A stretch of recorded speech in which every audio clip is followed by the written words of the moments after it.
The fluorescent lights of County General's emergency room cast their familiar harsh glow as Sarah Martinez clocked in for her third consecutive 12-hour shift.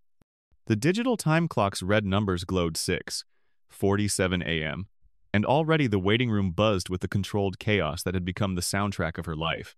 Her scrubs, navy blue with small white hearts, a gift from her niece Sophia, who'd said they looked like nurse scrubs should look, were freshly laundered, but already bore the subtle wrinkles that came from humidity and constant movement. At 28, Sarah had already logged more trauma hours than nurses twice her age. Her badge read, Sarah Martinez, RN, BSN. But those letters couldn't capture the weight of responsibility she carried, or the fierce dedication that had earned her the unofficial title of the nurse you want when everything goes wrong. Her colleagues knew that when Sarah took a case, that patient would receive care that went beyond medical necessity and entered the realm of genuine compassion. She'd grown up in a working-class family in East Los Angeles, the daughter of a mechanic and a school secretary who'd saved every penny to send their only daughter to nursing school. Maria Martinez had worked double shifts at 3 different schools to help pay Sarah's tuition, often arriving home with stories about kids who needed more help than the system could provide.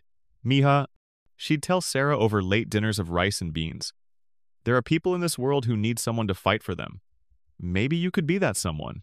Those words had shaped Sarah's approach to nursing from her very first clinical rotation. While other students focused on memorizing drug interactions and perfecting their technique, Sarah had learned to see the person beneath the diagnosis, to recognize that healing involved more than medication and procedures. She'd graduated summa cum laude, but her professor's strongest recommendation letters had focused not on her technical skills, but on her extraordinary ability to connect with patients in their most vulnerable moments. County General wasn't a prestigious assignment. The hospital served one of the city's toughest neighborhoods, where gunshot wounds mixed with heart attacks, where overdoses arrived alongside elderly patients who'd fallen alone in their apartments.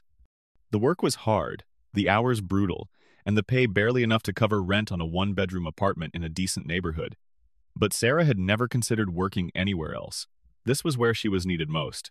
Room 7 needs vitals, called Janet from behind the nurses' station, her voice carrying the weary efficiency of someone who'd been working the early shift for 15 years. Janet was one of the good ones, a veteran nurse who'd taken Sarah under her wing during those terrifying first months, when everything felt overwhelming and mistakes seemed to lurk behind every decision. Sarah grabbed a blood pressure cuff and thermometer from the supply cart, checking the equipment with the automatic precision of someone who'd learned that mechanical failures could mean the difference between life and death. The familiar weight of her stethoscope around her neck felt like armor, a tangible reminder of her purpose and training. Room 7 housed Harold Patterson, a 73-year-old man with weathered hands that bore the permanent stains of a lifetime of manual labor. His admission chart read, chest pain, possible myocardial infarction.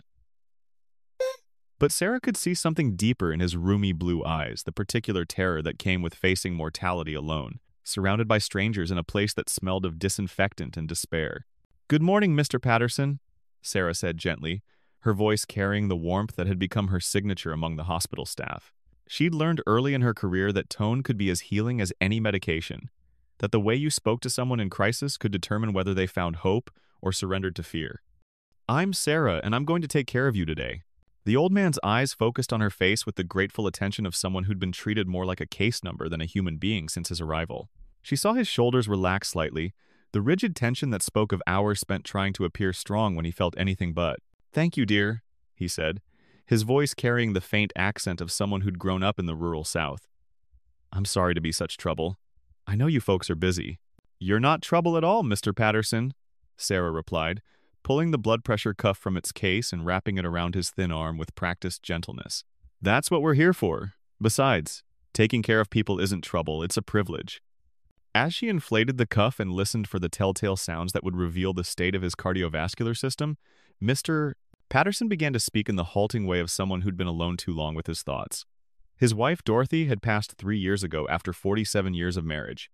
Pancreatic cancer had taken her in 6 months, despite all the treatments and all the prayers. His son lived in Seattle now, married with 2 kids and a demanding job that made visits rare and brief. "The chest pain started around midnight," he explained, his voice growing stronger as Sarah's obvious attention gave him permission to share his story. "Sharp, like someone was squeezing my heart in a fist. I waited until morning because I didn't want to bother anyone in the middle of the night." Figured if I was having a heart attack, well, might be Dorothy calling me home. Sarah paused in her documentation, struck by the profound loneliness in his words. She'd seen it countless times, elderly patients who'd rather risk death than impose on others, who'd been made to feel like burdens by a society that had forgotten their value. "Mr. Patterson," she said, setting down her pen and making direct eye contact, "can I tell you something?" He nodded, surprised by the intensity in her voice. "You served in Vietnam, didn't you?" She'd noticed the faded Marine Corps tattoo on his forearm, an eagle, globe, and anchor that had probably been bright red and gold when he'd been young and eager to serve his country. "Yes, ma'am. Marines. 1st Battalion, 7th Regiment. Did 2 tours before I came home." Sarah felt the familiar tightness in her chest that always came when she met veterans. Her grandfather had served in Korea and had spent his later years sharing stories about brotherhood forged in foxholes, about men who'd given everything for strangers they'd never meet. "My grandfather served too. Army, but he always said that didn't matter when bullets were flying. He told me that Marines have a saying, Semper Fi, always faithful. That means you never leave anyone behind, right?" Mr. Patterson's eyes brightened with recognition and pride. "That's right, dear. Semper Fidelis. Always faithful to God, country, and Corps. Well, I think that extends to all of us who've dedicated our lives to serving others," Sarah continued, her voice growing stronger with conviction. "You spent years protecting people you'd never met, in a place most Americans couldn't find on a map, because it was the right thing to do. Now it's my turn to protect you." She reached over and gently squeezed his weathered hand, noting the calluses that spoke of decades of honest work after his military service. "You're not bothering anyone by being here, Mr. Patterson. You're giving me the chance to do the job I love for someone who deserves nothing but the best care we can provide. You spent your youth making sure Americans could sleep safely in their beds. The least I can do is make sure you don't face this alone." Mr. Patterson's eyes welled up with tears that he tried unsuccessfully to blink away. "You remind me of my daughter," he whispered. "She was going to be a nurse too before the cancer took her when she was 25. Sarah felt her own eyes burning with unshed tears, but she maintained her professional composure while allowing her genuine emotion to show. "Then I'm honored by the comparison, and I promise you that I'll take care of you the way she would have wanted someone to take care of her dad." She stood and adjusted his blanket, making sure he was comfortable before continuing. "I'm going to make sure Dr. Rodriguez sees you within the next 30 minutes, and I'll be checking on you every 20 minutes until we know exactly what's going on with your heart. I want you to use this call button for anything if you're uncomfortable, if you're scared, if you just want someone to talk to. That's what I'm here for." Mr. Patterson reached up and caught her hand as she turned to leave. "Sarah, thank you. I was so scared coming in here, but you've made me feel valued. Like I matter. You do matter, Mr. Patterson. You matter more than you know."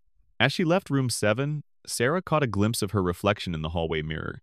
She looked tired, the kind of bone-deep exhaustion that came from 3 consecutive shifts and years of emotional investment in every patient's outcome. Her long black hair was pulled back in a practical ponytail that had loosened during the busy morning, and her scrubs already showed the signs of a nurse who didn't hesitate to get her hands dirty when patient care was involved. But her eyes still held the fierce compassion that had driven her into nursing, the spark that had sustained her through medical school debt and brutal shifts, and the constant heartbreak of losing patients despite her best efforts. The morning accelerated into its usual controlled chaos. Sarah moved between patients with the fluid efficiency of someone who'd learned to maximize every minute of her shift, but she never let efficiency override empathy. In room 3, she spent extra time with Maria Santos, a teenage girl who'd overdosed on fentanyl and was facing the dual trauma of nearly dying and disappointing parents who'd sacrificed everything to give her opportunities they'd never had. "I know you're scared," Sarah told the girl as she checked her IV and monitored her vitals. "And I know you probably feel like you've ruined everything.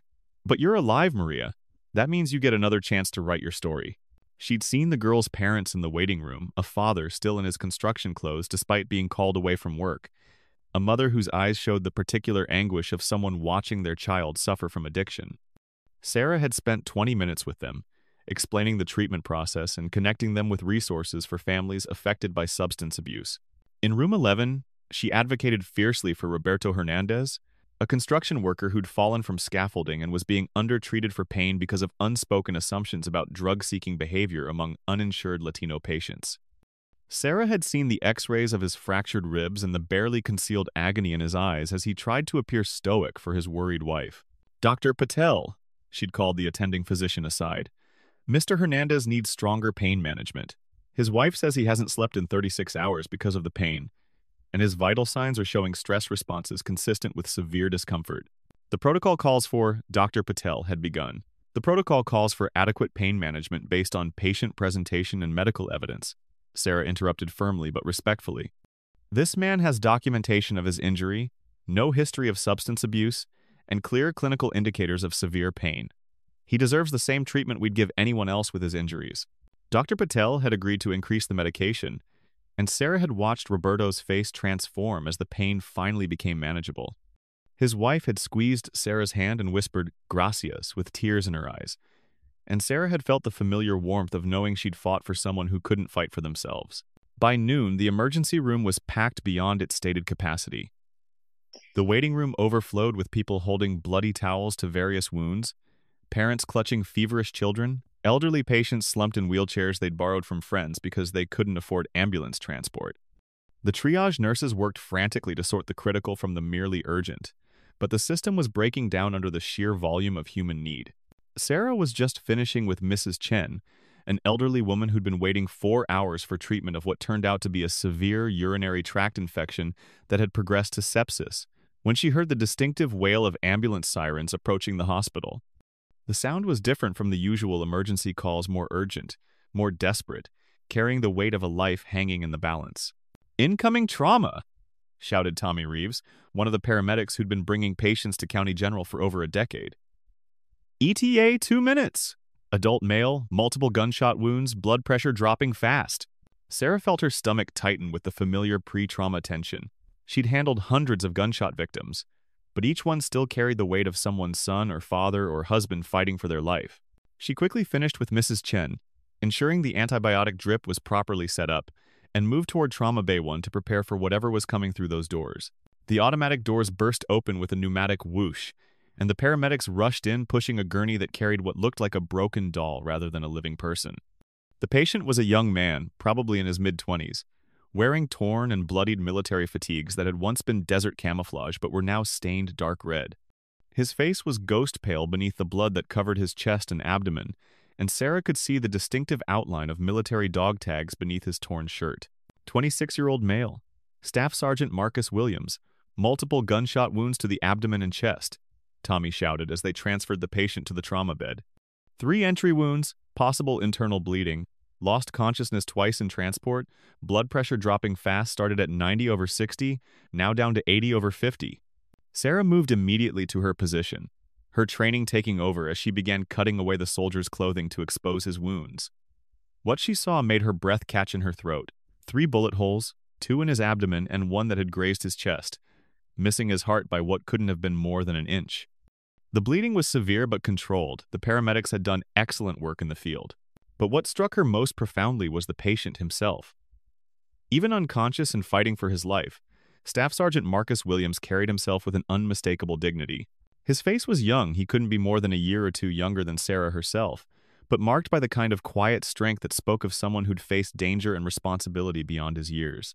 His hands, now still and pale, were calloused in a way that suggested both physical training and manual competence. His hair, cut in a precise military regulation style, was dark brown and thick, and despite the trauma and blood loss, there was something about his features that spoke of integrity and unshakable moral conviction. "What happened?" Sarah asked as she established IV access and began hanging blood products, her hands moving with the automatic precision of 6 years' experience. "Domestic disturbance," Tommy replied, his voice tight with admiration and disbelief. "Sergeant Williams here was off duty. Probably should have been sleeping after getting back from deployment 3 days ago. But he heard screams from his neighbor's apartment, pregnant woman getting beaten by her boyfriend." Williams didn't hesitate. Kicked down the door, got between the woman and her attacker. Sarah felt the familiar fire ignite in her chest as she processed the story. She'd seen the victims of domestic violence countless times, had held their hands while they got stitches and tried to convince them to press charges, had watched them return again and again until finally, sometimes, they found the strength to leave. The fact that this soldier had risked his own life for a stranger spoke to the kind of character that reminded her why she'd chosen a profession dedicated to protecting the vulnerable. "The boyfriend had a gun," Tommy continued as he helped transfer equipment from the ambulance gurney. "Started shooting when Williams intervened. Williams took 3 bullets, but he didn't go down until he'd disarmed the guy and made sure the woman was safe. Neighbors said he was still covering her with his body when we arrived, despite losing consciousness twice from blood loss.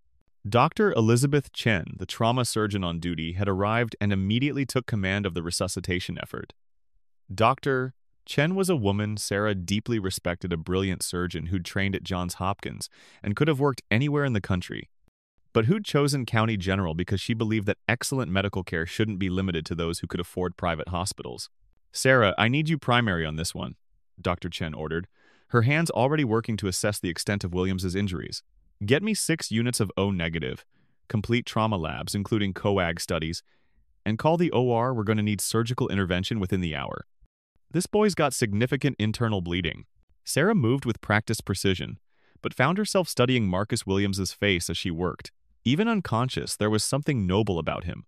A quiet dignity that reminded her of the heroes her grandfather used to tell stories about, men who ran toward danger because it was simply the right thing to do, regardless of personal cost. His features were strong but not harsh, suggesting someone who could be fierce when necessary but who'd naturally choose compassion when given the option. "Blood pressure's responding to the transfusion," Sarah reported, monitoring the screens that tracked his life in real time. "Coming up to 95/65, heart rate holding steady at 98. Oxygen saturation is good at 96%. "Excellent," Dr. Chen replied, her hands probing gently but efficiently to map the trajectory of the bullets.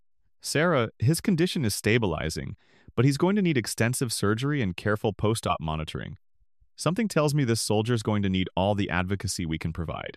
As Dr. Chen worked to prepare Marcus for surgery, Sarah found herself thinking about the story Tommy had told. This young man had been home from deployment for only 3 days, probably still adjusting to sleeping in a real bed, still hyper-vigilant from months in combat zones where split-second decisions meant life or death.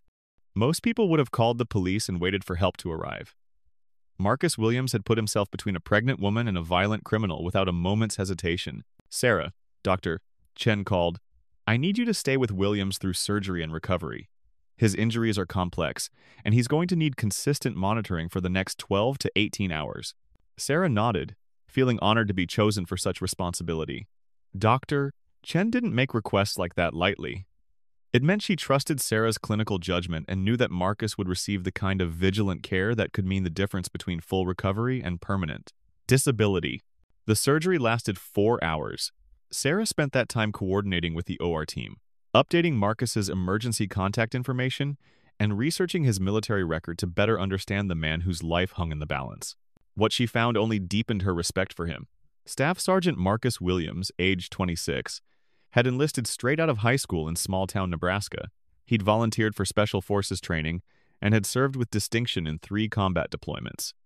His record showed multiple commendations for valor, including a Bronze Star for actions that had saved his entire unit during an ambush in Syria. He'd been scheduled for promotion to Sergeant First Class upon completion of his current leave. But the official record couldn't capture what Sarah learned from phone calls to his unit. Marcus was the kind of soldier other soldiers looked up to, someone who led by example, who never asked his men to do anything he wouldn't do first, who had a reputation for bringing everyone home safe. His squad leader described him as the moral compass of the unit, someone who could find humor in the worst situations but who never compromised on principles of honor and protection of the innocent. When Marcus finally emerged from surgery, Dr. Chen's report was cautiously optimistic. "We've repaired the damage to his liver and stopped the internal bleeding. The bullet that grazed his chest missed all major organs, and we've extracted the fragments from his abdomen. Barring complications, he should make a full recovery, but he's going to need intensive monitoring for the next 48 hours. Sarah took that responsibility seriously. She set up a cot in the recovery room and established a rotation that ensured Marcus was never alone. She monitored his vitals every 15 minutes, adjusted his pain medication to keep him comfortable without oversedating him, and maintained a constant vigil that went far beyond standard post-operative care. During the long hours when Marcus remained unconscious, Sarah found herself talking to him in the low, soothing voice that had comforted thousands of patients over the years. She told him about the woman he'd saved, how she and her unborn child were both healthy and safe in the maternity ward, how the violent boyfriend was in custody and facing multiple felony charges. She read to him from the paperback novel she kept in her locker for quiet moments, a thriller about ordinary people finding extraordinary courage. "You did something remarkable," she told his still form during one of the quiet midnight hours when the hospital felt almost peaceful. "Most people would have called 911 and waited for help. You saw someone in danger and you acted. That woman's baby is going to grow up because you decided her life was worth more than your own safety. She adjusted his blankets, ensuring he was comfortable, and continued her one-sided conversation. I know you probably don't think of yourself as a hero. In my experience, real heroes never do. They just see what needs to be done and they do it. But what you did, that's the definition of heroism, pure and simple. When Marcus finally opened his eyes on Tuesday evening, nearly 36 hours after the shooting, the first face he saw was Sarah's. She was documenting his latest vital signs, her concentration complete as she tracked the numbers that told the story of his recovery. "Hey there, soldier," she said softly, setting down her clipboard and moving to his bedside. "Welcome back to the land of the living." Marcus tried to speak, but his throat was raw from the breathing tube that had been removed only hours before. Sarah immediately reached for the pitcher of ice water, spooning small chips into his mouth with the practiced patience of someone who understood that small comforts could mean everything in moments of pain and disorientation. "Take your time," she murmured, watching as he worked to swallow the ice and gradually restore moisture to his throat. "You've been through a lot. No need to rush anything." "The woman?" Marcus managed to croak, his voice barely above a whisper but carrying urgent concern. "The pregnant woman, is she?" "Safe," Sarah replied immediately, her voice carrying absolute conviction. "Both she and her baby are perfectly safe. She's been asking about you every day, wanting to thank you. The man who hurt her is in custody and facing charges that should put him away for a very long time." She watched as relief flooded Marcus's features, and she knew with absolute certainty that this was the kind of person the world needed. More of someone whose first thought after waking up from life-threatening surgery wasn't about his own pain or prognosis, but about the welfare of a stranger he'd risked everything to save. "Thank you," Marcus whispered, his eyes focusing on Sarah's face with growing clarity. "You've been taking care of me, haven't you? I remember your voice." Sarah felt heat rise in her cheeks. "Just doing my job." "No," Marcus said with surprising firmness for someone who'd been unconscious for 36 hours.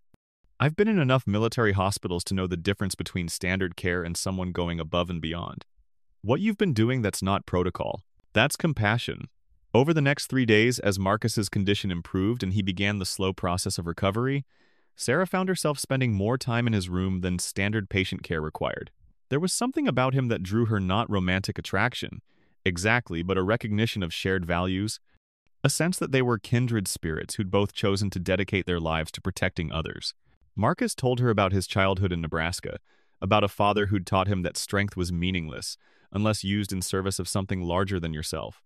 He spoke about his military service with quiet pride but without boasting, describing his missions in terms of protecting civilians and supporting his fellow soldiers rather than engaging enemies.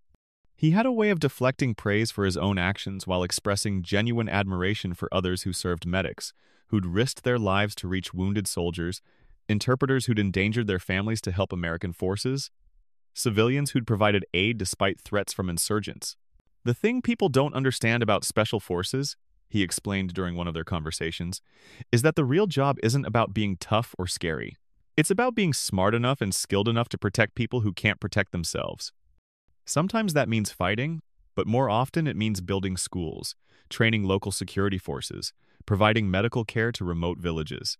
Sarah found herself sharing her own story about growing up in East LA, about watching her parents sacrifice their own dreams to support hers, about the moment during nursing school when she'd realized that healthcare was her calling, not just her career.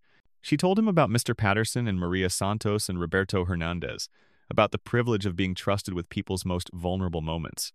"We're not so different, you and I," Marcus observed during one of their late-night conversations, when the hospital was quiet and Sarah was technically off duty but had chosen to stay because he was having trouble sleeping. "Different uniforms, same mission." "How do you mean?" "We both signed up to stand between innocent people and the things that would hurt them. You do it with medical training and compassion, I do it with combat skills and firepower, but the core motivation is the same: we can't stand by when someone needs protection." Sarah had never thought of nursing in those terms before, but Marcus's words resonated with something deep in her understanding of her profession. She wasn't just a healthcare provider, she was a guardian, someone who stood watch over the vulnerable during their darkest hours. On Friday afternoon, as Marcus was scheduled to be discharged to continue his recovery at home, Sarah was completing his paperwork when she noticed Hospital Administrator Richard Caldwell approaching the nurses' station. Caldwell was a man she'd encountered only briefly during her 6 years at County General. usually during staff meetings where he discussed budget constraints and efficiency metrics without any apparent understanding of how those constraints affected actual patient care. Caldwell was in his mid-50s, with the kind of soft features that spoke of a life spent in air-conditioned offices rather than the trenches of actual work. His expensive suit definitely not purchased on a hospital salary, and his polished Italian leather shoes marked him as someone who viewed the hospital as a business first and a place of healing second. He carried a tablet computer and wore the kind of expression that suggested he'd never met a human problem that couldn't be solved with the right spreadsheet. "Nurse Martinez," he said, his tone carrying the false friendliness that Sarah had learned to recognize as a prelude to bad news. "I hope you have a moment to discuss the Williams case." Sarah felt a chill run down her spine. In her experience, administrators only got involved in patient cases when there were problems, legal issues, insurance disputes, or complaints that threatened the hospital's reputation or financial standing. "What about it, Mr. Caldwell?" "I've been reviewing the treatment records, and I'm concerned about several irregularities in the care protocol." He consulted his tablet with the air of someone reading from an indictment. "You administered pain medication in doses that exceeded standard guidelines. You authorized additional blood products without following proper insurance pre-authorization procedures. You failed to properly document the patient's personal effects upon admission. And you spent significantly more time with this patient than our productivity metrics suggest is optimal."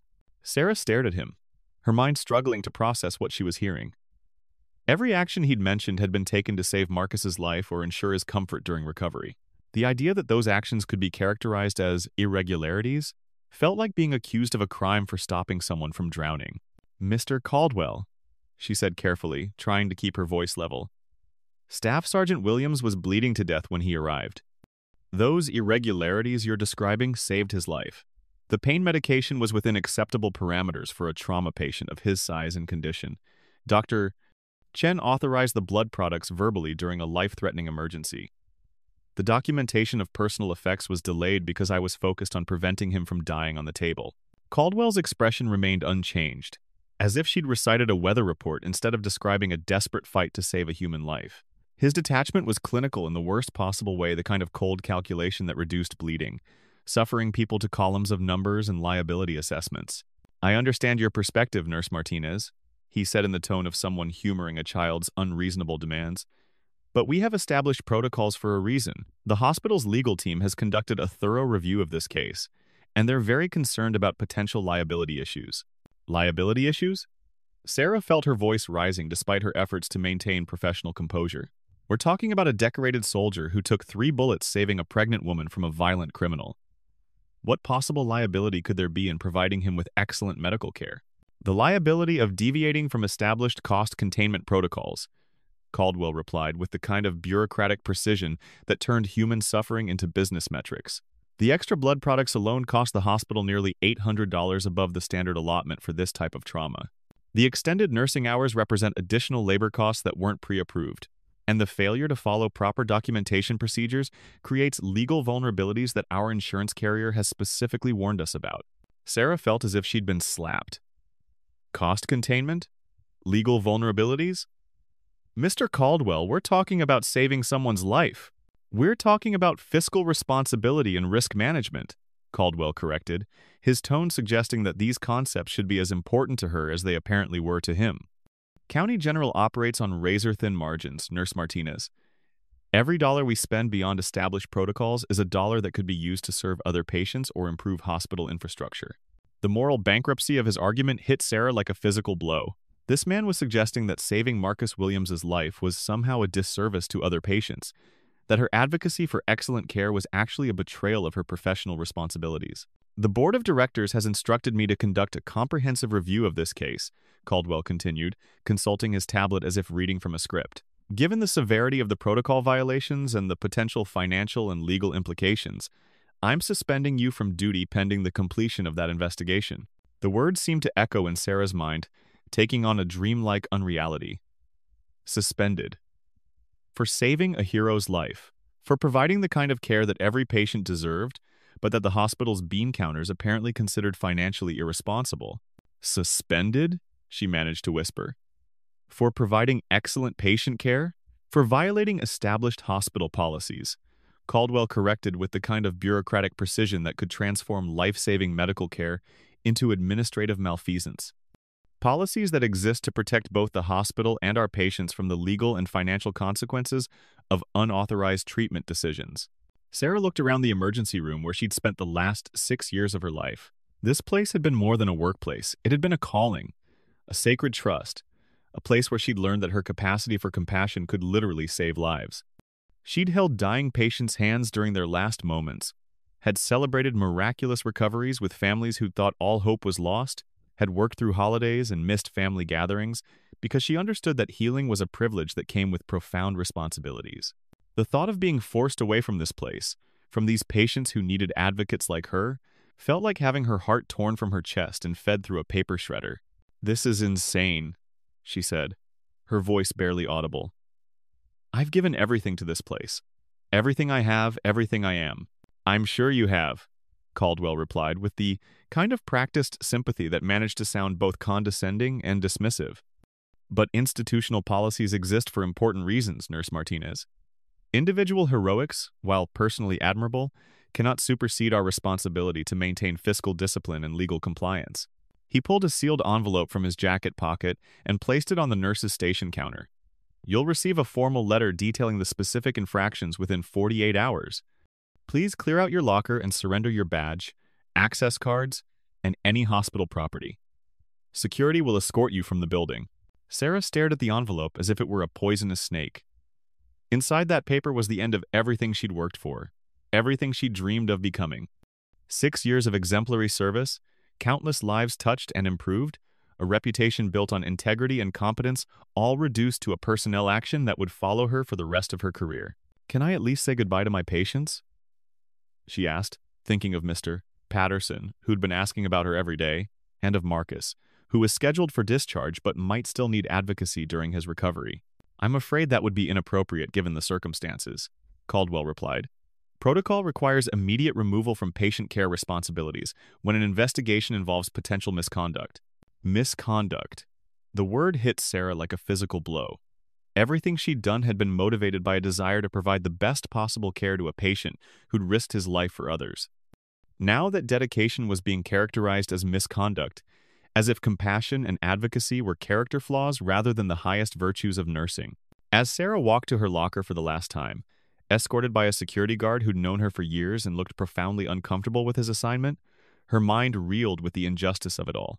She dedicated her adult life to healing, had accumulated crushing student loan debt to gain the knowledge necessary to save lives, had worked herself to exhaustion countless times because she believed that every patient deserved someone willing to fight for their well-being. Now, because she'd refused to let a hero die for want of adequate care, she was being treated like a criminal. The security guard, Frank Morrison, was a retired cop in his 60s who'd worked hospital security for 8 years. He'd seen Sarah handle countless emergency situations, had watched her comfort grieving families and celebrate with patients who'd beaten impossible odds. As they walked toward her locker, he shook his head with obvious disgust. "Sarah, this is bullshit and everyone knows it," he said quietly, glancing around to make sure they weren't overheard. "That soldier you saved half the staff has been talking about what he did, what you did. You're a hero, and they're treating you like you committed a crime." "Thank you, Frank," Sarah replied, her voice thick with emotion. "That means more than you know. For what it's worth," Frank continued, "most of the nursing staff is furious about this. Janet's been talking about organizing some kind of petition, maybe even a work action. They know this isn't about protocols, it's about Caldwell making an example of someone who made him look bad." Sarah opened her locker and began removing her personal items. Photos of her family, the paperback books she read during breaks, the small potted plant her mother had given her as a graduation gift. Each item felt like a piece of her identity being packed away, a tangible reminder that the career she'd built was being stripped away by bureaucrats who'd never held a dying patient's hand. "Frank, can you do me a favor?" she asked as she placed her stethoscope in her bag. "Can you check on Mr. Patterson in room 7? Make sure someone's taking good care of him? He doesn't have anyone else." "Of course, Sarah. And for what it's worth, if anyone asks me what I think about this situation, I'll tell them exactly what kind of nurse you are." As Frank escorted her out of the hospital, Sarah turned for one last look at the emergency room where she'd found her calling and lost her career in the same space. Through the glass doors, she could see the familiar chaos nurses moving between patients with practiced efficiency, doctors making life and death decisions, families waiting for news about their loved ones. It was a world she'd been part of for 6 years, a world where her skills and compassion had made a real difference. Now she was on the outside, watching through glass like a visitor to her own life. The first few days after her suspension passed in a haze of disbelief and growing desperation. Sarah's modest apartment, which had always felt like a refuge after difficult shifts, now seemed like a prison. The silence was deafening after years of working in an environment filled with constant noise alarms, conversations, the hum of life-saving equipment. She found herself checking her phone obsessively, waiting for calls about job opportunities that never came. The suspension was without pay, of course. Hospital policy was clear on that point. Employees under investigation for serious violations weren't entitled to compensation during the review period. Sarah's savings, never substantial on a nurse's salary, began to evaporate with alarming speed. Rent on her one-bedroom apartment consumed most of her financial cushion, and her student loan payments didn't pause for employment difficulties. By the end of the first week, Sarah was rationing groceries and calculating how long her savings would last if she cut every non-essential expense. She'd canceled her gym membership, her streaming services, even her monthly coffee subscription that had been one of her few small luxuries. The math was stark and unforgiving without income. She had perhaps 6 weeks before facing eviction, but the financial pressure was nothing compared to the professional isolation that began almost immediately after word of her suspension spread through the medical community. Sarah had naively assumed that her colleagues would recognize the injustice of her situation, that her years of exemplary service would speak louder than Caldwell's bureaucratic accusations. Instead, she found herself facing a conspiracy of silence that felt more devastating than any official punishment. Dr. Patricia Williams, whom Sarah had worked alongside for 4 years and considered a mentor, took her call but was notably brief and formal. "Sarah, I'm sorry about what you're going through, but you have to understand that the hospital is taking this very seriously. Until the investigation is complete, it wouldn't be appropriate for me to comment or provide references." Janet, who'd been like an older sister to Sarah, was even more direct. "Honey, I feel terrible about this, but I have to think about my own position. Caldwell's been making it clear that anyone who speaks up in your defense might find themselves facing their own review. I've got 3 kids and a mortgage. I can't afford to take that risk." The message was clear. Supporting Sarah, even morally, was seen as a career-limiting move. The same colleagues who'd praised her dedication and clinical skills were now treating her like she carried a contagious disease that might spread to end their own careers. Sarah applied to 17 other hospitals within a 100-mile radius. Her resume was strong: 6 years of emergency room experience, excellent performance reviews, specialized training in trauma care, but every application seemed to disappear into a void of bureaucratic silence. When she did receive responses, they were form letters thanking her for her interest, but informing her that they'd decided to pursue other candidates. It wasn't until her second week of unemployment that Sarah understood what was happening. Dr. Michael Stevens, an emergency physician who'd worked at 3 different hospitals in the region, called her with an off-the-record explanation. "Sarah, I want you to know that word about your situation has gotten around. Officially, no one's supposed to know the details, but healthcare is a small community. People talk." "What are people saying?" Sarah asked, though she dreaded the answer. "It depends. Most of the nurses and doctors who know you are outraged. They know the kind of person you are, the quality of care you provide. But the administrators, they're treating you like a cautionary tale." Caldwell's been making calls, having informal conversations about the dangers of nurses who put patient advocacy ahead of institutional policies. Sarah felt sick. "He's blacklisting me. Not officially. Nothing that would leave a paper trail or create legal liability. But he's making sure that hiring you would be seen as a statement against the kind of fiscal responsibility that administrators value. You're being painted as someone who's noble but naive, someone who doesn't understand the business realities of modern healthcare." The conversation ended with Dr. Stevens expressing his personal support, but explaining that his own position wasn't secure enough for him to advocate publicly on her behalf. Sarah hung up the phone with the crushing realization that Caldwell's power extended far beyond County General, that he represented a network of administrators who viewed dedicated nurses as potential liabilities rather than valuable assets. By the beginning of her 3rd week of suspension, Sarah was facing financial disaster. The eviction notice arrived on a Tuesday morning, delivered by a sheriff's deputy who looked embarrassed to be serving papers to someone who was obviously struggling through no fault of her own. 60 days to vacate or face legal action. The form letter was impersonal and stark, reducing her housing crisis to a simple matter of contract enforcement. Sarah sat at her kitchen table, staring at the notice while her laptop displayed job search websites that had become an exercise in futility.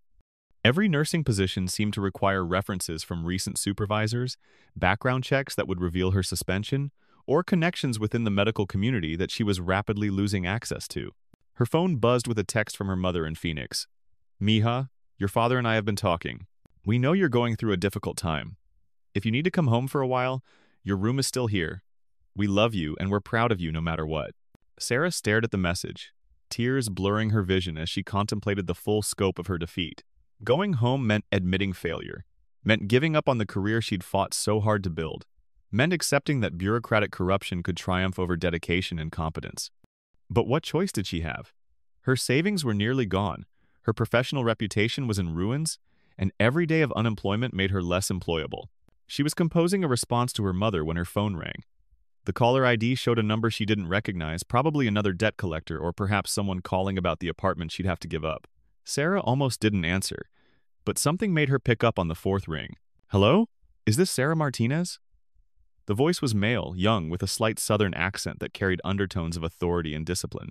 "Yes, this is Sarah." "Ma'am, this is Corporal Josh Miller, United States Army Special Forces. I'm calling on behalf of Staff Sergeant Marcus Williams. He's been trying to reach you for several days, but the hospital says you're no longer employed there." Sarah felt her breath catch. Marcus had been discharged a week ago, and she'd assumed their brief connection was over another patient who'd move on with his life while she faced the consequences of caring too much. "Corporal Miller, is Marcus okay? Did something happen with his recovery?" "No, ma'am. Sergeant Williams is recovering well, but he's been extremely concerned about your situation. He heard about what happened to you after he was discharged, and he's asked me to arrange a meeting if you're willing." "A meeting?" "Yes, ma'am. Sergeant Williams feels strongly that what happened to you is connected to the care you provided for him, and he wants to discuss the situation with you personally. Would you be available to meet with him this afternoon?" Sarah looked around her apartment, the eviction notice on her table, the bills she couldn't pay scattered across her coffee table, the silence that had replaced the purposeful noise of her professional life. What did she have to lose? "Where would you like to meet?" "Sergeant Williams suggested your residence, if that's acceptable. He's bringing a few colleagues who are interested in hearing your story." "Colleagues?" "Other members of his unit, ma'am. Special Forces personnel who've served with Sergeant Williams and who have some concerns about how you've been treated." Sarah agreed to the meeting, though she couldn't imagine what a group of soldiers could possibly do about her employment situation. She spent the rest of the morning cleaning her apartment and trying to prepare for what felt like the strangest job interview of her life. At exactly 2:00 p.m., her doorbell rang with the precision of people who understood the importance of punctuality. Sarah looked through the peephole and felt her breath catch in her throat. Standing on her doorstep was Marcus Williams, looking healthier than when she'd last seen him, but still moving with the careful deliberation of someone recovering from serious injury. Behind him stood two other men in civilian clothes who nonetheless carried themselves with unmistakable military bearing. Sarah opened the door with trembling hands, suddenly self-conscious about her apartment's modest furnishings and her own appearance.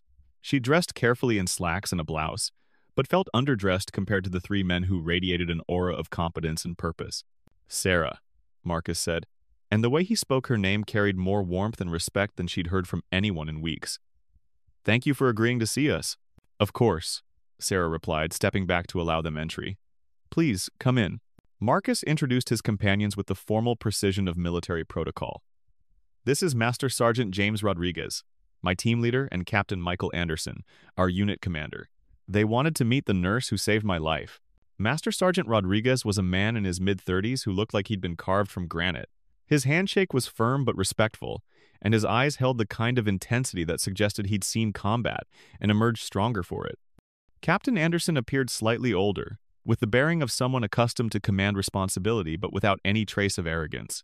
"Ma'am," Rodriguez said as all three men removed their baseball caps upon entering her apartment, a gesture of respect that somehow transformed her modest living room into something approaching sacred space. "Marcus has told us everything about what you did for him, about how you stayed with him through the night, how you fought for every possible treatment, how you probably saved his life through your quick thinking and dedication to his care." "I was just doing my job," Sarah said automatically, though the words felt strange in her own ears after weeks of being told that her job performance had been inadequate. "No, ma'am," Captain Anderson replied with quiet firmness. "What you did went far beyond any job description we've ever seen. Marcus is like a brother to every man in our unit. He's pulled each one of us out of harm's way at some point during our deployments. When we heard that someone had shown him that same level of dedication and sacrifice, well, we felt we had to come thank you personally." Sarah gestured for them to sit, though the small couch and single armchair made the seating arrangement awkward.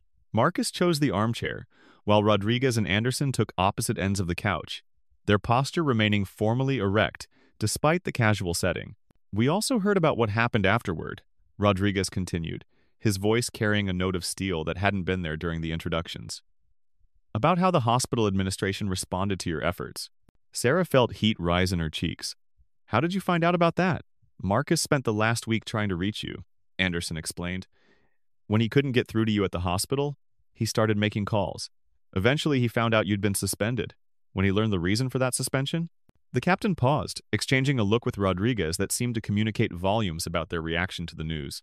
"Ma'am," Rodriguez said carefully, "Marcus told us that you were suspended for violating protocols while saving his life. That you've been facing financial hardship because you chose to provide excellent care instead of following cost containment procedures." Sarah nodded, unable to trust her voice to remain steady. "Well, ma'am," Anderson continued, "that's not how we treat heroes where we come from. When someone risks their career to save one of our brothers, we consider that person family. And we take care of family." "I appreciate the sentiment," Sarah said, "but I don't see what anyone can do at this point. The hospital administration has made their decision. My career in this city is probably over, and even if I could find work somewhere else, the investigation will follow me wherever I go." Rodriguez leaned forward, his expression serious but not unsympathetic. "Ma'am, respectfully, I think you're underestimating the resources available to address this situation." "What resources?"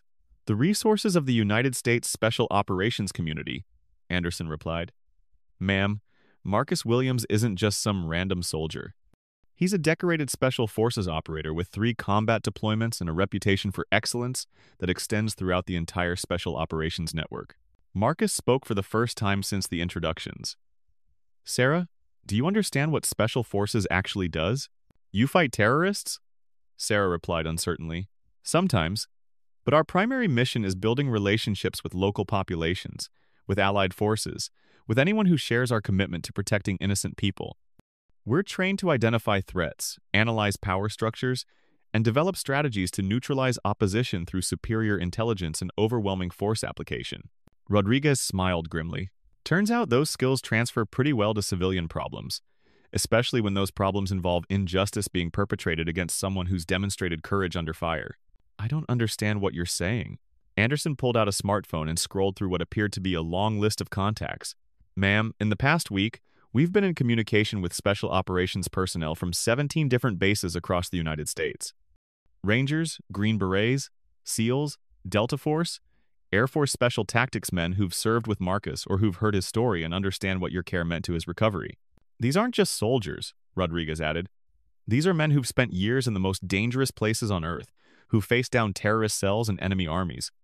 They've also learned to identify corruption and injustice wherever they find it, whether that's in some third-world dictatorship or in a civilian hospital that punishes nurses for saving heroes' lives." Sarah felt a strange mixture of hope and disbelief. "What are you saying? That you want to help me get my job back?" "We're saying that what happened to you is an insult to every principle we've sworn to defend," Marcus replied, his voice carrying the authority of someone who'd commanded men in life-or-death situations. "Justice, honor, protection of those who serve others. These aren't just military values. They're American values. And when we see those values being violated, we respond."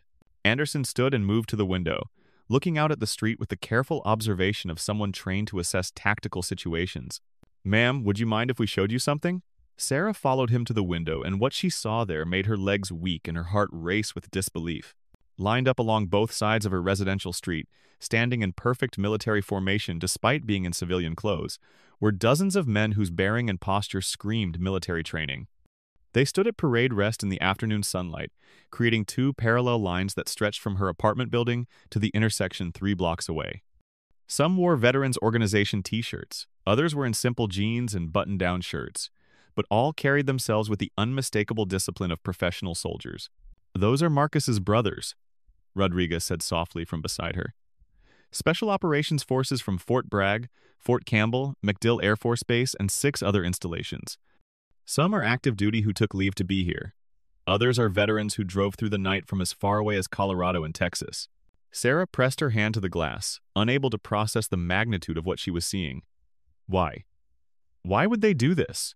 "Because that's what we do for family," Anderson replied. "And you? Nurse Sarah Martinez became family the moment you decided that Marcus Williams was worth risking everything for. Her front door opened again. She'd forgotten to lock it after the soldiers had arrived, and Sarah turned to see more men entering her apartment. These newcomers wore their dress uniforms, the distinctive green berets and polished brass of Special Forces soldiers in ceremonial dress. Their uniforms were immaculate, their bearing formal, and their faces serious with purpose. The man leading them was older than the others, probably in his 40s, with the weathered face and confident posture of someone who'd spent decades in leadership positions. The insignia on his uniform identified him as a command sergeant major, the highest enlisted rank in the Army.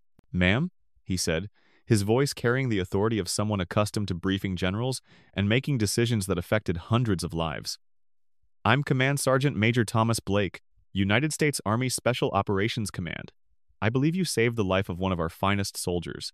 Sarah could only nod, overwhelmed by the formality and obvious importance of the man addressing her. "Ma'am, we've spent the past week conducting what you might call a comprehensive intelligence assessment of your situation. When one of our operators reports that a civilian has demonstrated exceptional courage and dedication in saving his life, we pay attention. When that same civilian is subsequently punished for those actions, we investigate." Blake gestured to one of the younger soldiers who stepped forward with a thick manila folder. "Specialist Morrison here is our intelligence analyst.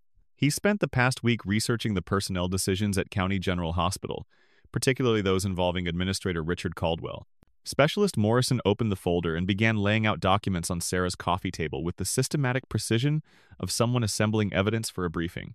Sarah saw photocopied personnel files, email printouts, financial documents, and what appeared to be newspaper clippings.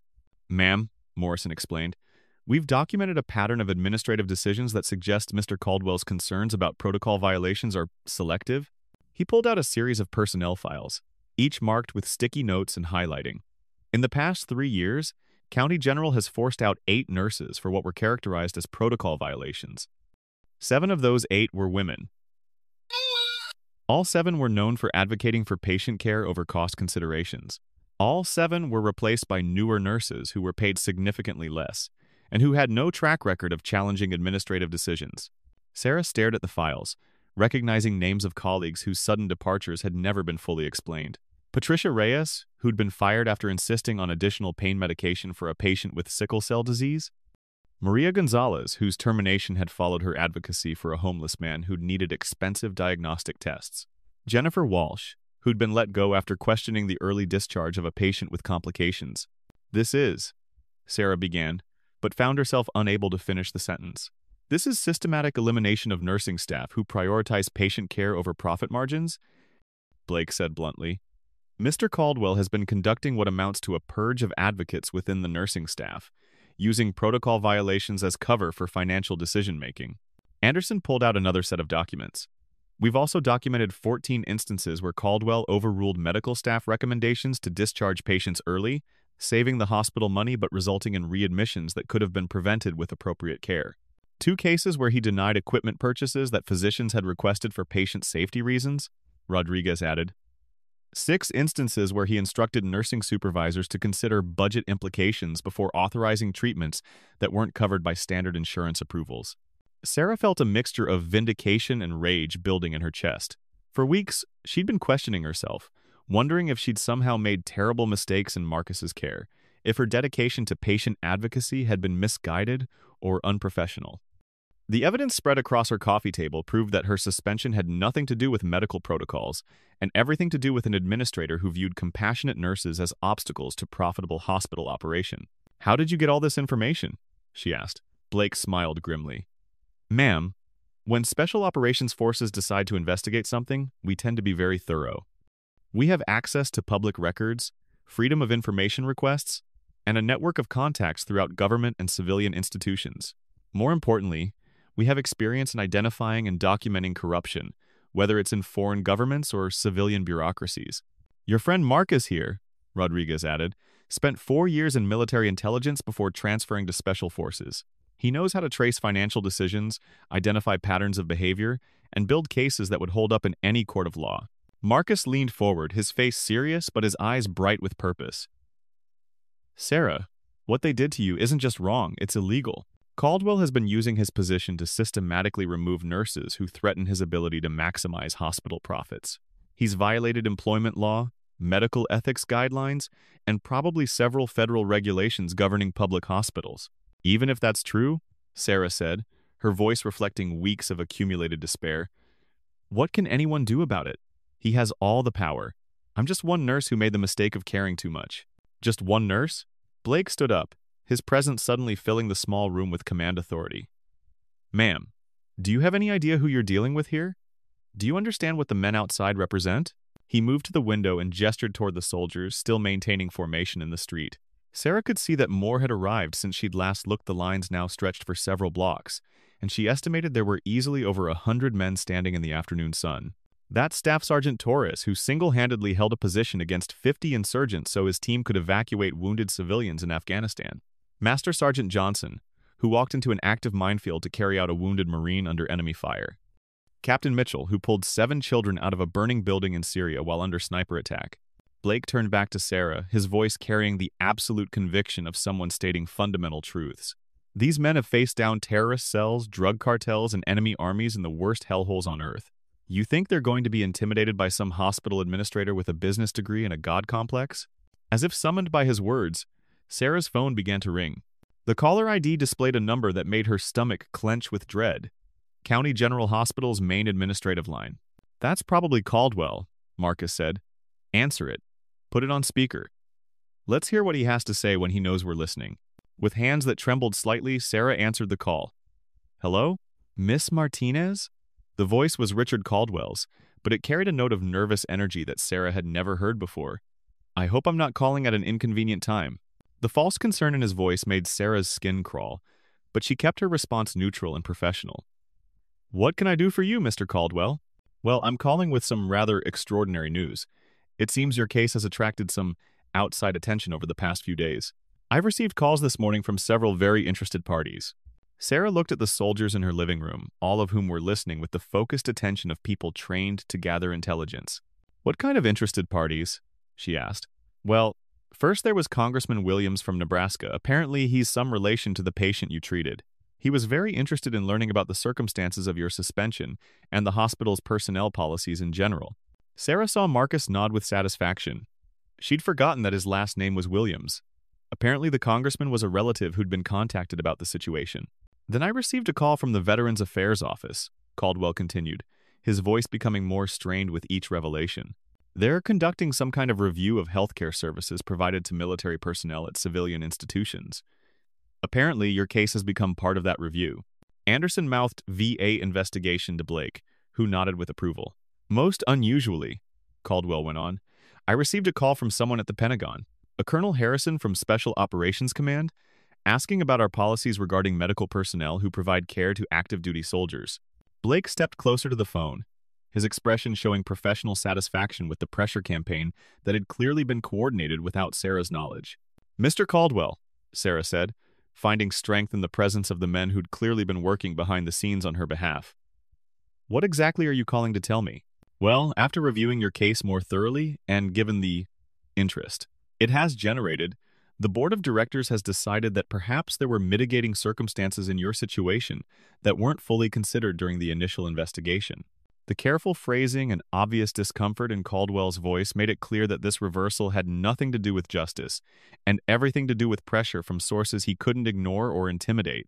Are you saying the investigation found no wrongdoing? Sarah asked. I'm saying that your actions, while unconventional, appear to have been within the acceptable bounds of emergency medical care given the extraordinary circumstances of the case.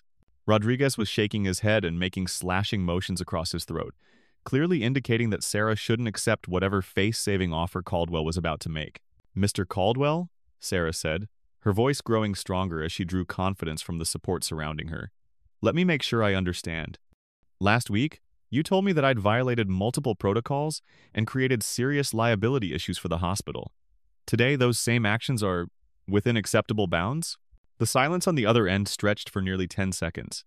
When Caldwell spoke again, his voice had lost its false confidence. Miss Martinez, I think there may have been some miscommunication about the severity of the issues we identified. The board has voted to offer you immediate reinstatement with full back pay for the time you've missed. Sarah looked at Marcus, who was shaking his head vigorously and pointing to the evidence scattered across her coffee table. Mr. Caldwell, I appreciate the offer, but I have some questions before I can consider it. Of course, what would you like to know? Sarah took a deep breath, drawing strength from the presence of the soldiers who'd clearly spent the past week fighting a battle she hadn't even known was being fought. I'd like to know about the other nurses you've forced out over the past 3 years. Nurses like Patricia Reyes and Maria Gonzalez and Jennifer Walsh, who were also guilty of putting patient care ahead of budget considerations. The silence on the other end of the line was deafening. Sarah could almost hear Caldwell's mind racing, trying to calculate how much these soldiers had learned about his pattern of removing advocates from the nursing staff. I'm not sure what you're implying, Miss Martinez. I'm not implying anything, Sarah interrupted, her voice carrying a strength that surprised even her. I'm stating facts that have been thoroughly documented by people who understand how to conduct investigations. You've systematically targeted nurses who advocate for their patients over your profit margins. You suspended me because I saved a soldier's life in a way that cost the hospital money and created potential legal paperwork. She paused, looking at the evidence Blake's team had assembled, and continued with growing confidence. You didn't care about medical protocols, Mr. Caldwell. You cared about protecting your own position and advancing your career by demonstrating fiscal responsibility, even if that meant punishing the best nurses on your staff. Miss Martinez, I think you're gravely mistaken about my motivations. Am I? Then explain to me why my suspension letter specifically mentioned cost overruns and potential litigation exposure instead of focusing on actual medical concerns. Another long pause. When Caldwell spoke again, his voice carried a subtle threat that Sarah had learned to recognize from dealing with administrators who viewed challenges to their authority as personal attacks.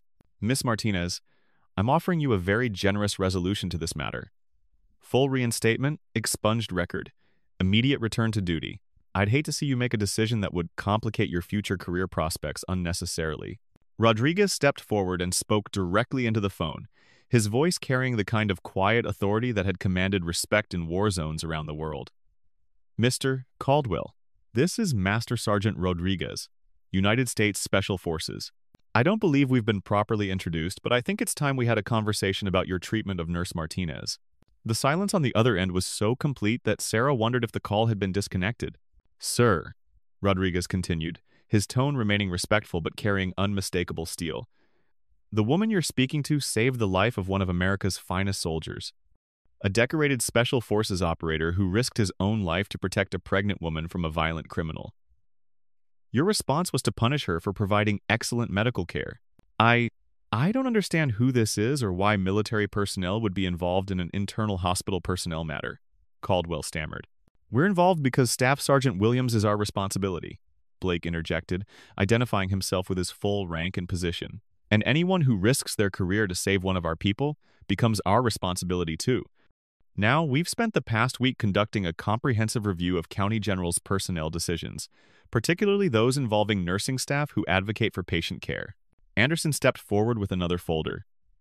Mr. Caldwell, we've documented systematic discrimination against nurses who prioritize patient welfare over cost containment. We've identified patterns of retaliation against medical staff who challenge administrative decisions.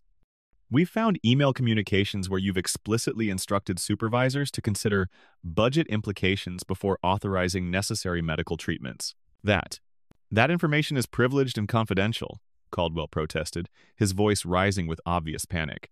Actually, sir, it's not, Morrison replied with the calm precision of someone who'd researched the legal implications thoroughly. Public hospital, public funding, public records. Much of what we've found was available through routine Freedom of Information Act requests. The rest came from interviews with current and former staff members who were willing to go on record about administrative practices that prioritize profits over patients. Marcus leaned closer to the phone. Mr. Caldwell, we've also been in touch with several news organizations that are very interested in this story. The idea of a decorated soldier being saved by a heroic nurse, only to have that nurse punished by a corrupt administrator? Well, that's exactly the kind of story that Americans love to hear about.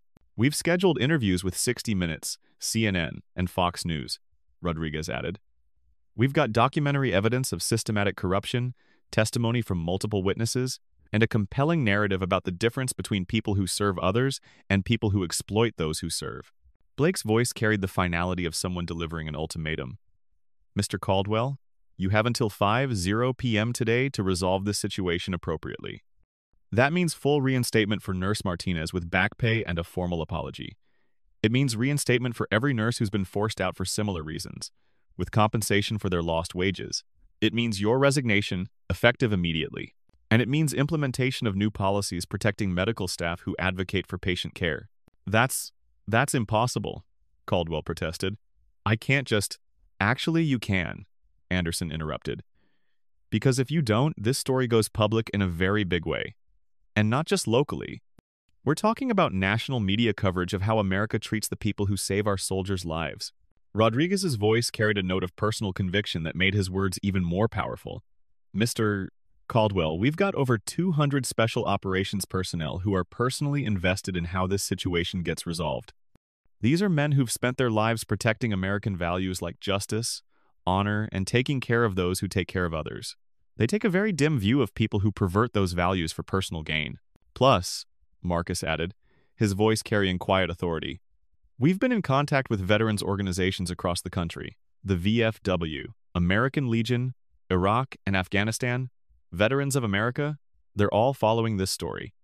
Turns out that veterans care a lot about how civilians treat people who risk their careers to save soldiers' lives.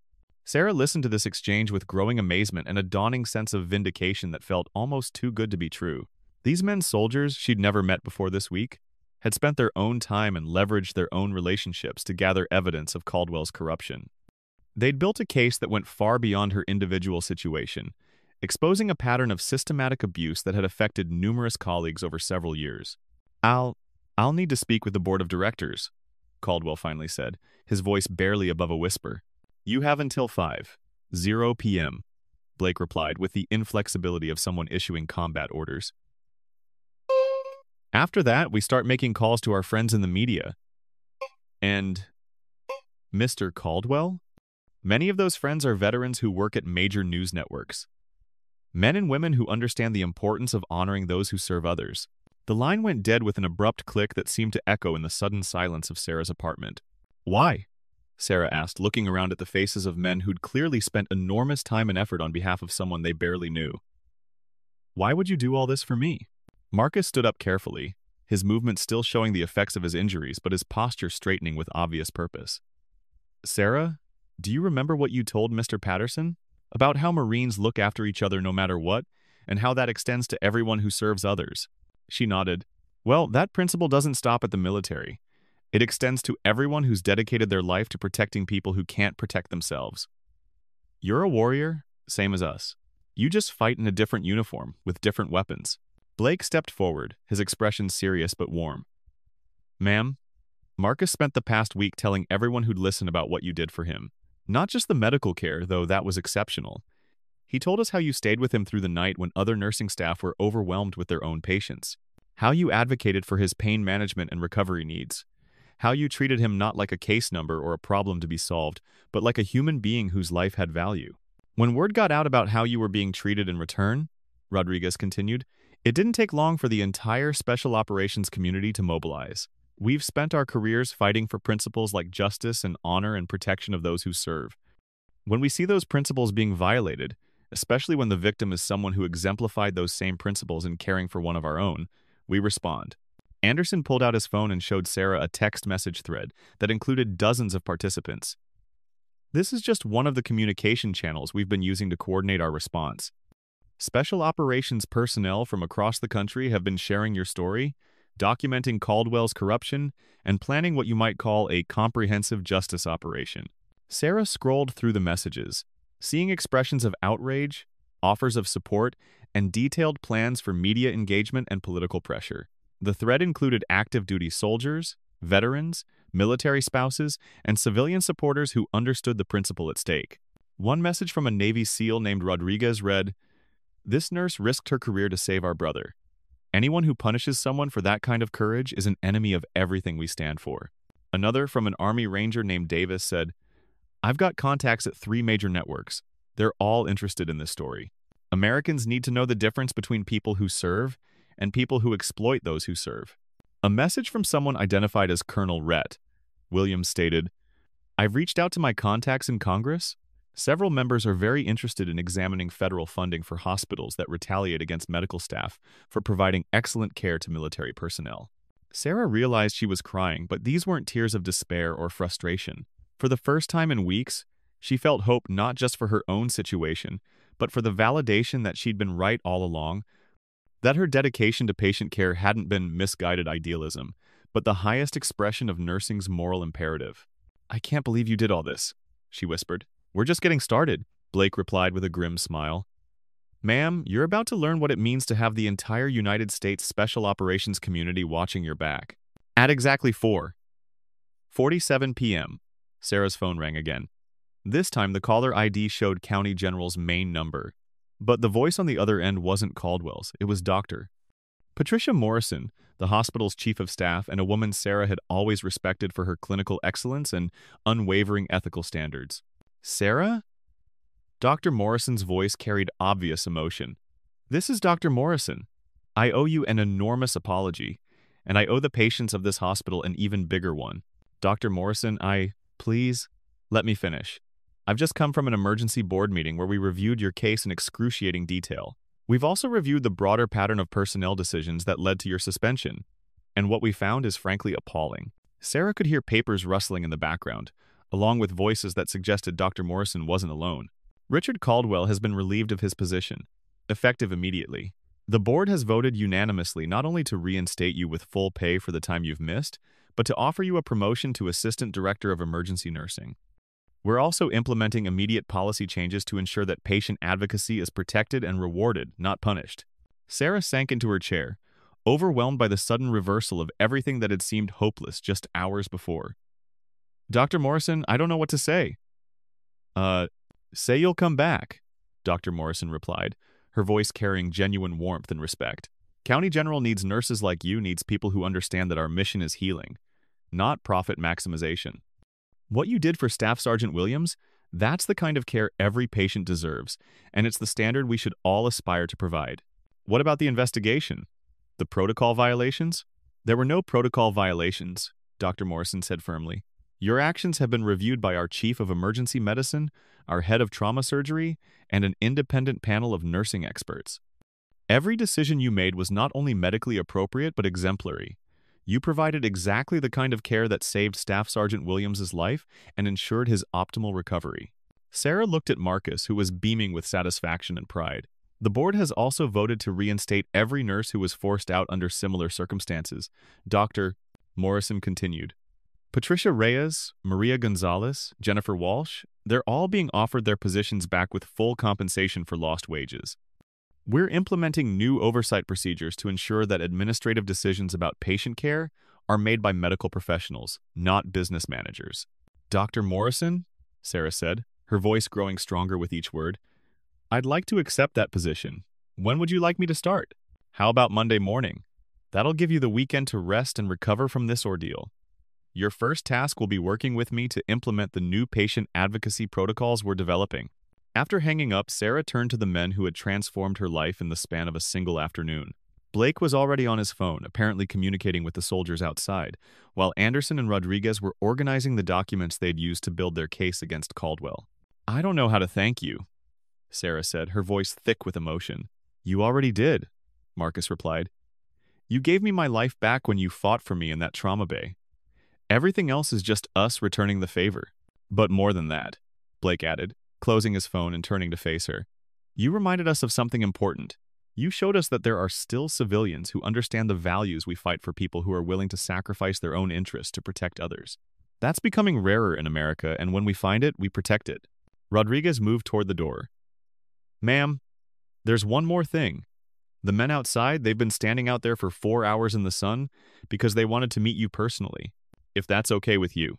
Sarah followed them outside, and what she found there took her breath away and brought fresh tears to her eyes.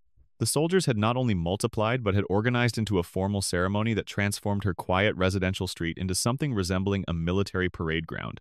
They now formed ranks that stretched for 6 city blocks, representing what appeared to be every branch of Special Operations Forces. She could see the distinctive green berets of Army Special Forces, the tan berets of Rangers, the brown berets of Air Force Special Tactics. Some wore their dress uniforms despite the civilian setting, while others had come in civilian clothes but stood with unmistakable military bearing. Many carried small American flags, and someone had set up a portable sound system that was playing the Star-Spangled Banner at respectful volume. The entire scene had the solemnity and dignity of a military funeral, combined with the celebration of a homecoming parade. As Sarah appeared on her doorstep, Blake called out in a voice that carried the authority of parade ground command, "Special Operations Forces, attention!" 200 soldiers came to attention as one, the sound of their heels hitting pavement echoing off the apartment buildings like a thunderclap of respect and recognition. The synchronization was perfect, beautiful, and overwhelming, a display of unity and purpose that spoke to years of training and shared commitment to something larger than individual achievement. "Present arms!" Blake commanded, and the soldiers rendered a salute that would have made the Joint Chiefs of Staff proud. Those carrying flags raised them high, creating a forest of red, white, and blue that fluttered in the afternoon breeze. Sarah stood there on her apartment steps, wearing jeans and a simple blouse, her hair loose around her shoulders, receiving a salute normally reserved for fallen heroes and visiting dignitaries. She raised her own hand in acknowledgement, though her civilian gesture felt clumsy compared to their precision and discipline. The salute held for a full minute 60 seconds of absolute silence, except for the sound of flags moving in the breeze and the distant hum of traffic on streets that had been blocked by the sheer presence of so many military personnel. "Order arms," Blake finally called, and the soldiers returned to attention with the same perfect synchronization they'd shown throughout the ceremony. Then something even more remarkable happened. Starting from the front rank, the soldiers began to approach Sarah individually. Each man walked up to her apartment steps, rendered a personal salute, shook her hand, and thanked her for what she'd done for Marcus. Many shared brief stories about how Marcus had saved their lives, how her care for him had indirect meaning for their own families and futures. Staff Sergeant Davis, a ranger with visible scars across his left cheek and the calm eyes of someone who'd seen combat and survived, gripped Sarah's hand tightly. "Ma'am, Sergeant Williams pulled me out of a burning Humvee in Iraq after an IED attack. What you did for him, you did for me and my family too. My wife and kids get to have a husband and father because Marcus was there when I needed him, and because you were there when Marcus needed you." Master Sergeant Thompson, a Delta Force operator with 20 years of service and the weathered face of someone who'd operated in every major conflict of the past 2 decades, shook her hand with surprising gentleness. "Ma'am, my wife's a nurse at Walter Reed. She's going to be so proud when I tell her about what you did, about how you stood up for what's right even when it cost you everything." Staff Sergeant Miller, who looked barely old enough to drink but whose eyes held the gravity of someone who'd shouldered adult responsibilities since adolescence, simply said, "Thank you for taking care of our brother, ma'am. In our line of work, we don't get many chances to meet the angels who watch over us when we're down. It's an honor." The line continued for over 2 hours. Each handshake felt like a vote of confidence, each word of thanks like a vindication of everything Sarah had ever believed about the nobility of healing and the importance of advocating for those who couldn't advocate for themselves. These men had risked their lives in the most dangerous places on Earth, had faced down enemies and survived situations that would break ordinary people. Yet they'd taken time from their own lives, used leave time, driven hundreds of miles, coordinated across military bureaucracies to honor a nurse who'd simply done what felt right in a moment of crisis. As the afternoon progressed, Sarah learned more about the scope of the operation that had been mounted on her behalf. Captain Torres, a Special Forces officer from Fort Campbell, explained that news of her situation had spread through military networks faster than official communications. "Ma'am, when word got out that a civilian nurse had been punished for saving one of our operators, it became a matter of unit honor for every special operations team in the country. We've all been in situations where civilian medical personnel made the difference between life and death. The idea that someone would be penalized for providing that kind of care was unacceptable to every one of us." Master Sergeant Jackson, a veteran of 5 combat deployments who now worked as a military liaison with civilian hospitals, provided insight into the broader implications of Sarah's case. "Ma'am, what happened to you represents everything that's wrong with how our country sometimes treats the people who serve others. We've got nurses, teachers, first responders, all the people who make society function getting punished for doing their jobs with integrity and compassion. This isn't just about you," added Sergeant First Class Mitchell, a medic who'd served with Marcus in Afghanistan. "It's about sending a message that there are still Americans who understand the difference between serving others and serving yourself, and who are willing to fight for those who serve." As the individual meetings concluded and the soldiers began to organize for departure, Sarah realized that something fundamental had changed in her understanding of herself and her place in the world. She was no longer the isolated, disgraced nurse who'd spent weeks questioning her own judgment and professional competence. She was part of something larger, a community of people who understood that true honor came from serving others, regardless of the personal cost. Marcus approached as the crowd began to thin, his movement still careful but his posture stronger than she'd seen since his injury. "Sarah, there's something else you should know. We didn't just focus on getting your job back, we made sure that what happened to you could never happen to anyone else." "What do you mean?" "The new policies Dr. Morrison mentioned aren't just administrative changes, they're enforceable protections for any medical staff member who advocates for patient care. Any attempt to retaliate against nurses or doctors for putting patients first will trigger automatic review by an independent board that includes veteran medical professionals and patient advocates." Rodriguez joined them, carrying a folder that appeared to contain additional documentation. "We've also established a network of contacts who will monitor County General's personnel decisions going forward. If anyone tries to resurrect Caldwell's approach to managing nursing staff, they'll find themselves dealing with the same kind of attention that resolved your situation." Blake, who'd been coordinating the departure of soldiers who needed to return to their bases, approached with information that added another layer to Sarah's vindication. "Ma'am, the story's going public anyway, but in a way that honors your service rather than sensationalizing your persecution. Marcus has agreed to do interviews about what you did for him, about the kind of care you provided, about what your dedication meant to his recovery. The other nurses who were forced out are going to tell their stories too," Anderson added. "Patricia, Reyes, Maria Gonzalez, Jennifer Walsh, they're all willing to go on record about Caldwell's pattern of retaliation against patient advocates. By the time this story finishes running, every American will understand the difference between someone who talks about supporting our troops and someone who actually does it." As the soldiers prepared to leave, Sarah felt compelled to address the group one final time. Standing on her apartment steps, facing men who'd traveled hundreds of miles to honor her service, she tried to find words adequate to the magnitude of what they'd done for her. "I want you all to know," she began, her voice carrying across the now quiet street, "that what you've done here goes far beyond helping one person get her job back. You've reminded all of us that there are still people in this world who understand the difference between right and wrong, who are willing to fight for justice even when it's difficult." Her voice grew stronger as she continued, drawing confidence from the respectful attention of men who'd commanded soldiers in combat zones and led missions in the world's most dangerous places. "You've shown me that service, whether it's military service or medical service or any kind of work that puts others first, creates bonds that are stronger than any bureaucratic system. You've taught me that when people with integrity stand together, corruption cannot survive." Blake stepped forward and rendered one final salute, followed by every soldier present. "Ma'am," he said formally, "it has been our honor to serve alongside someone who understands what service really means."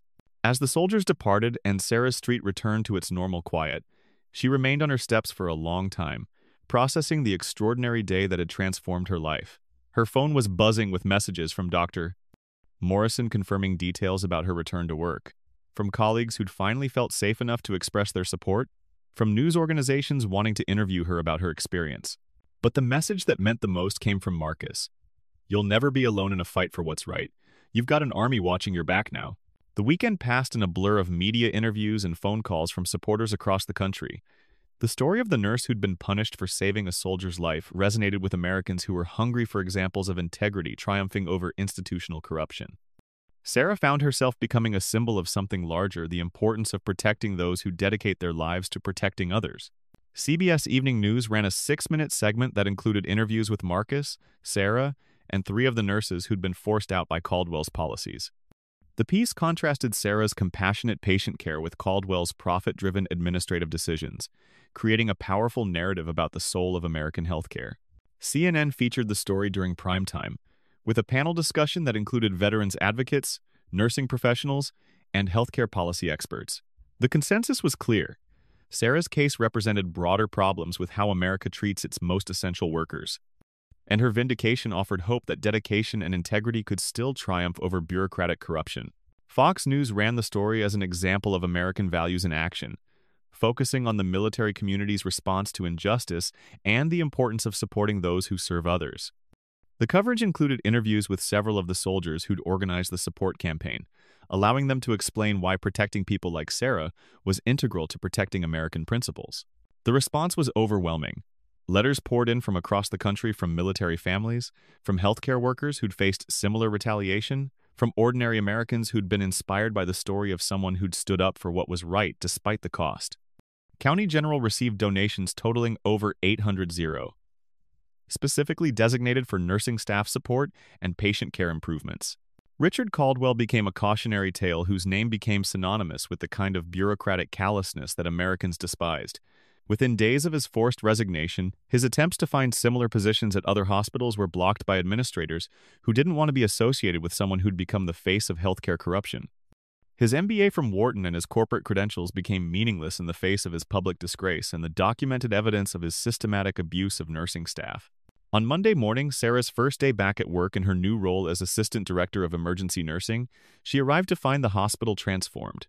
Her parking space was decorated with balloons and welcome signs from colleagues who'd been afraid to speak up during her suspension, but who'd never stopped believing in her integrity and competence.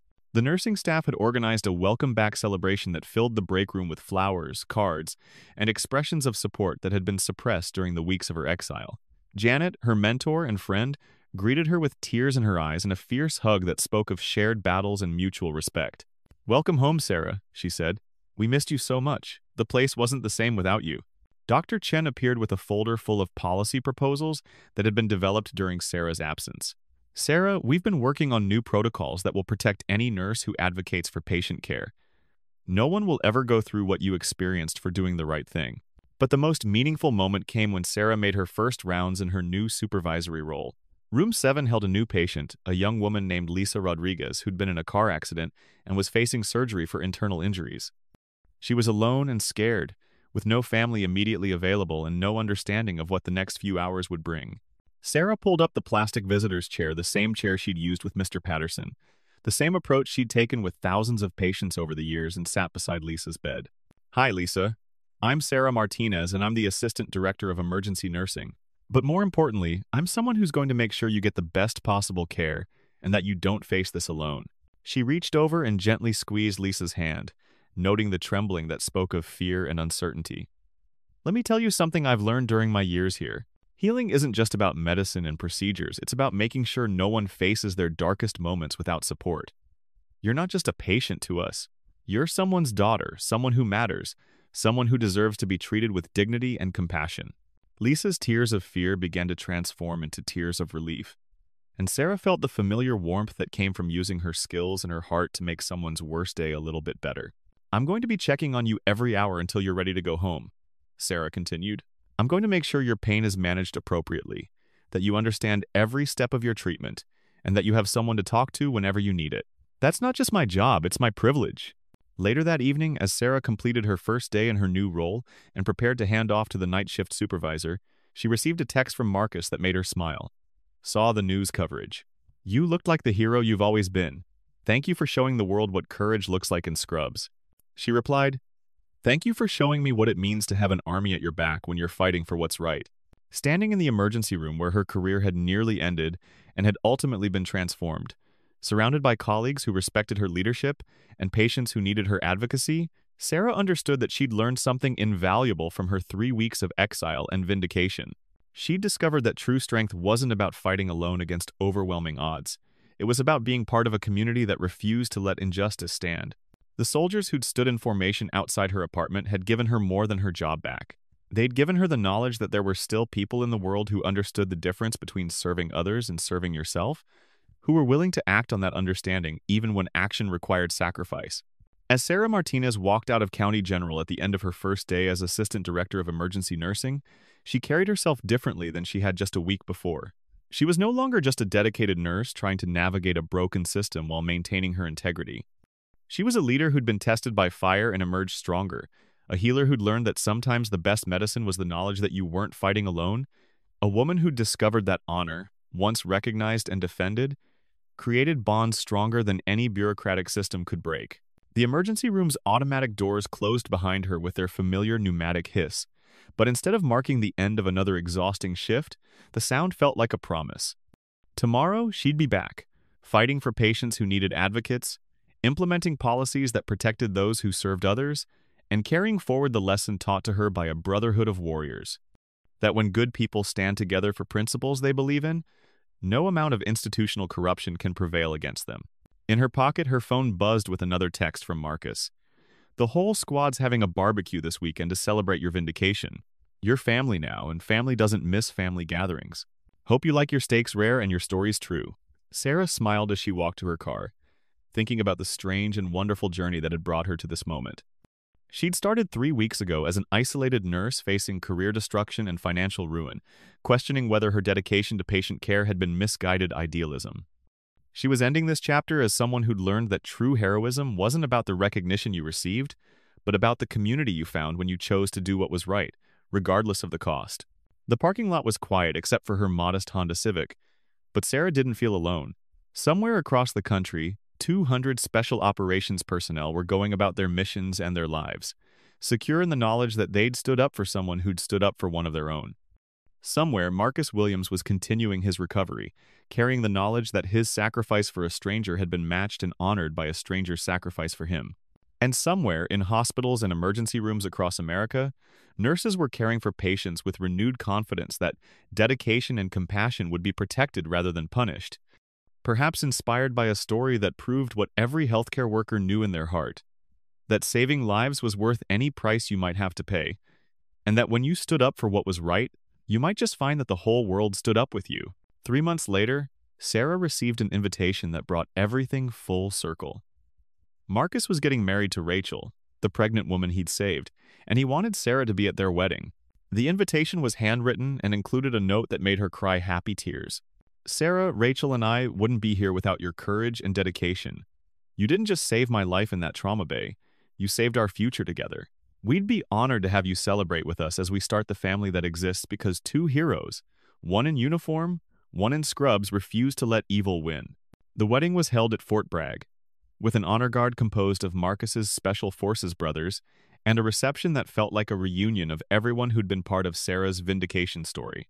She sat at the head table, wearing the beautiful blue dress she'd bought specifically for the occasion, watching Marcus and Rachel dance to At Last while surrounded by the soldiers who'd become her extended family. Command Sergeant Major Blake, resplendent in his dress uniform, approached during the reception with a small wrapped box. "Ma'am, this is from all of us, a small token of our appreciation for everything you represent." Inside the box was a silver pendant engraved with the Special Forces motto, De Oppresso Liber, to free the oppressed. "It's the same motto we carry into battle," Blake explained. "We thought you should have it because you've been fighting the same fight we fight, just in a different uniform." As Sarah fastened the pendant around her neck, she understood that her story had become part of something much larger than her individual experience. It had become a reminder that in a world that often seemed dominated by greed and corruption and institutional callousness, there were still communities of people dedicated to serving something greater than themselves. The nurse and the soldier, the healer and the warrior. Different uniforms, same calling, same unbreakable bond forged in the sacred fire of service to others.